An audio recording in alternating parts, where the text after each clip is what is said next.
ఆ విఘ్నేశ్వరుడి దగ్గర నరమృగం ఉంటుంది. ఆ నరమృగాన్ని ముట్టుకున్న వాళ్ళు తప్ప శ్రీకాళహస్తి క్షేత్రంలోకి వెళ్లి దర్శనం చేయకూడదు. శ్రీకాళహస్తి దర్శనం చేయడానికి కావలసినంత శౌచాన్ని సంపాదించడం అంత తేలిక కాదు. అందుకని నరమృగాన్ని ముట్టుకుంటారు. ఒక్కసారి ముట్టుకుని విఘ్నేశ్వరుడికి నమస్కారం చేసి వెళ్ళగానే మొదట ఎవరు కనపడతారో తెలుసా? సుబ్రహ్మణ్యుడు. మీకు ఏ దేవాలయంలో లేని పేరుతో ఉంటాడు అక్కడ. చెంగల్వరాయని సన్నిధి అని ఉంటుంది. కారణం ఏమిటో తెలుసా?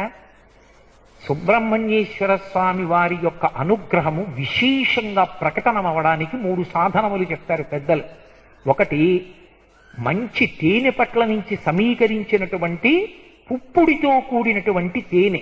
ఆ తేనెతో ఆయనకి అభిషేకం చేసిన, విభూతితో అభిషేకం చేసిన, చెంగల్వ పూలదండ సుబ్రహ్మణ్యుడికి అలంకారం చేసిన ఆయన విశేషమైనటువంటి అనుగ్రహాన్ని ప్రసరిస్తాడు.